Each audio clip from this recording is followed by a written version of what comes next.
सिद्धांत की बात यह है कि मनुष्य मुक्ति के लिए पैदा होता है। व्यवहार की बात तो यह है कि मुक्ति पाते तो किसी को देखा गया नहीं। सिद्धांत आपको बोलता है कि मनुष्य योनि आपको मिली है ताकि आप मुक्ति प्राप्त कर सकें। व्यवहार की बात यह है कि लाखों करोड़ों में कोई एक होता है जो मुक्ति पाता है। मनुष्य जन्म तो दास्ता के लिए, जीवन भर बंधन उठाने के लिए मिलता है।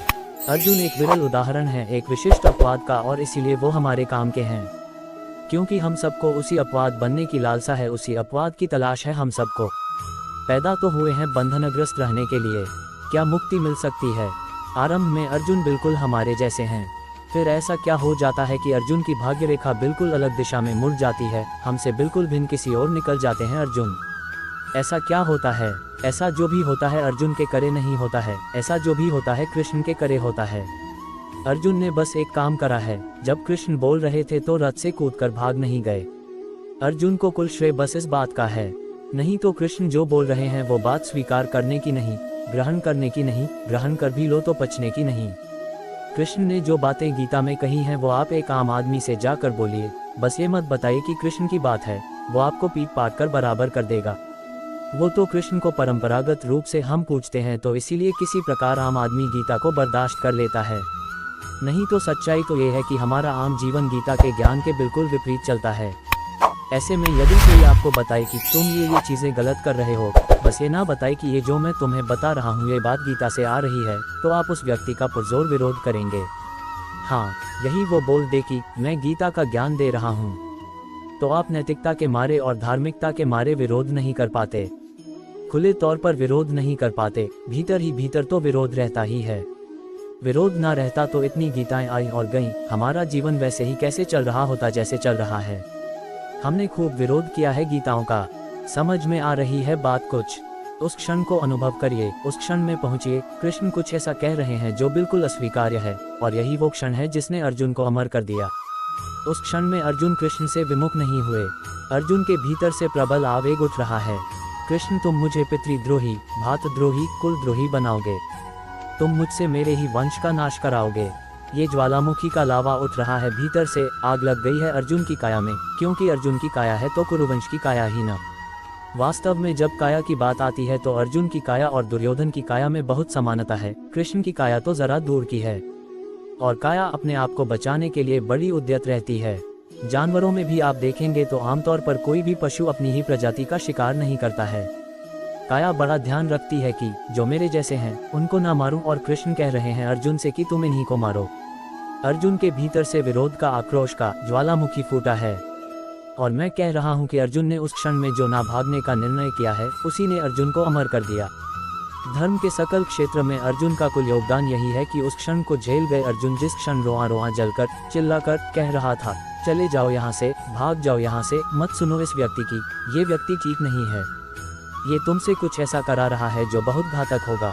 इसका क्या जाता है, घर तो तुम्हारा है, वो भाई तुम्हारे हैं, वो गुरु तुम्हारे हैं, वो पितामह तुम्हारे हैं, इसका क्या जाता है। और चौंकिएगा नहीं, भीतर जो वृत्ति बैठी है वो पाश्विक होती है, तर्क वो ऐसे ही देती है। ऐसे तर्क आपने पहले कभी सुने नहीं क्या? ऐसे तर्क आपने अपने जीवन में नहीं सुने क्या? अपने घर में नहीं सुने क्या? आप में और अर्जुन में अंतर बस ये है कि आप इन तर्कों के आगे घुटने टेक देते हैं। अर्जुन खड़े रहे, अर्जुन गिरे नहीं, बस इतना कर दिया। और अध्यात्म आपसे बस कुल इतनी ही मांग भी रखता है कि जब सामने आ जाए वो खास, जब क्षण छा जाए वो खास, बस भाग मत जाना, भाग मत जाना। हम कहते हैं कि हम उस क्षण को आने का मौका ही नहीं देंगे, भागने की नौबत ही नहीं आने देंगे। भागने की नौबत तो तब आए न जब पहले कृष्ण सामने खड़े होकर के हमें ज्ञान दे रहे हों। हम ऐसी स्थिति ही नहीं आने देंगे कि हमारे साथ ये भयंकर दुर्घटना घटे। हम कृष्ण को अपने सामने खड़े होने का मौका ही नहीं देंगे। ना रहेगा बांस, ना बजेगी बांसुरी, ना होंगे कृष्ण, ना आएगी गीता। जब गीता आएगी ही नहीं तो भगने भागने की कोई बात ही नहीं। पहली बात अर्जुन हो ही, दूसरी बात अपने जीवन का सर्वस्व भी आहुति देकर यदि कृष्ण के सामने खड़े हो सकते हो तो हो जाओ। तीसरी बात, सिर्फ खड़े होना पर्याप्त नहीं है। जब गीता बहनी शुरू होगी तो तुम्हारे भीतर से भी आवाज ये उठेगी कि बेटा तुम भी बह लो, बह मत जाना। जब गीता बरसे तो खड़े रहना, वृत्ति की सुरक्षा छतरी मत खोल लेना, अपने आप को भीगने देना। जितना भीगोगे उतना गलोगे, और जितना गलोगे उतना तरोगे। द्वारा रचित। अभी कुछ दिनों पहले मैंने देखा तो मेरे संग्रहालय में उसमें से एक मिल गया। उन सब की विशेषता ये थी कि उन सब के नाम अ से आरंभ होते थे। तो कर्ण पर जो आधारित था उसका नाम था अधिकार। वो अभी भी मेरे पास मेरे कमरे में रखा है।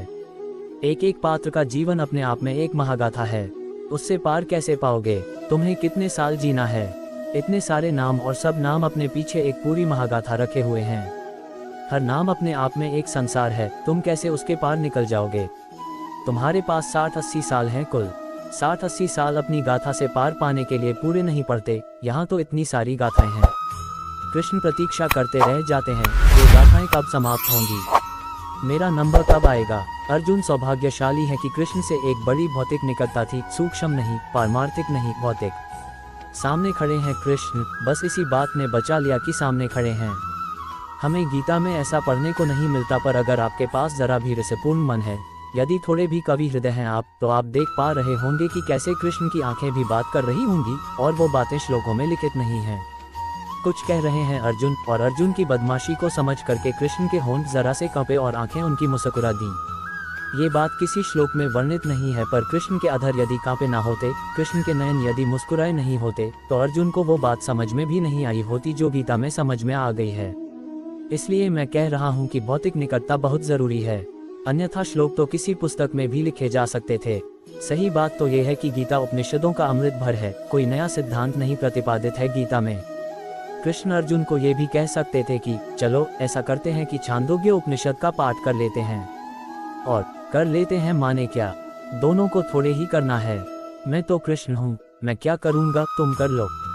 मैं तुम्हें एक सूची दिए देता हूँ उपनिषदों की, शाम तक पढ़कर आ जाना। और प्रायः सभी उपनिषद गीता पूर्व हैं। कुछ हैं उपनिषद बाद के भी, जो ज्यादा हालिया हैं, वरना तो प्रमुख उपनिषद अधिकांशतः पहले के हैं। तो कह सकते हैं कि कट, केन, छांदोग्य, बृहदारण्यक, प्रश्नोपनिषद, जाओ अर्जुन पढ़ करके आ जाओ। बात बनती ही नहीं। संभावना तो ये है कि अर्जुन ने उन उपनिषदों का पठन पहले ही कर रखा है। राजपुत्र थे, उनकी शिक्षा दीक्षा में तो कोई कमी रखी नहीं गई थी। अर्जुन ने ही नहीं कर रखा, दुर्योधन ने भी कर रखा है। अब ऐसे में वो अर्जुन को बोलते कि जाओ पाठ करके आओ, क्या लाभ होता? कृष्ण को स्वयं एक उपनिषद बनना पड़ा। यही बात बचा ले गई अर्जुन को। नहीं तो हमारे ही जीवन में जो हम मौजूद हैं और जो हमारे मौजूद हैं, उनकी महागाथाएं हमको कभी मौका नहीं देने वाली कि हम कृष्ण की बारी आने दें। कृष्ण की बारी कभी आएगी नहीं। अर्जुन के भी जीवन में किन की बारी आई हुई है? अरे वो भाई खड़ा है, वो गुरु खड़े हैं, वो मातुल खड़े हैं, जीजा भी हैं, मेरे जयद्रथ बहनोई लगता है। इन सब के चक्करों के बाद कृष्ण की बारी आने की कोई संभावना? आपके जीवन में भी ये सब मौजूद हैं, ये कृष्ण की बारी कभी नहीं आने देंगे।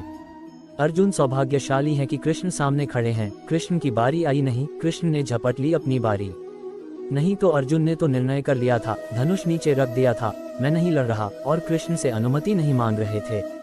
कृष्ण को अपना ना लड़ने का निर्णय घोषित कर रहे थे, सुना रहे थे, मैं नहीं लड़ रहा, मैंने रख दी। अब कृष्ण ने तो एक प्रकार का विद्रोह करा है। कृष्ण ने तो हारी हुई बाजी पलट दी है। नहीं तो अर्जुन ने तो बाजी का निर्णय कर ही दिया था अपनी तरफ से। हम सब अपनी बाजी का निर्णय कर चुके हैं अपनी तरफ से, और हम स्वयं अपनी बाजी नहीं पलट पाएंगे। समझिए इस बात को। हम सबको कृष्ण चाहिए जीवन में, और ठीक अपने सामने चाहिए। ठीक उतने सामने चाहिए जितना सामने सारथी होता है रथी के। रथी और सारथी में कितनी दूरी होती है? बस उतनी ही दूरी पर कृष्ण आपको चाहिए, और नहीं है तो बाजी का फैसला अग्रिम रूप से हो चुका है।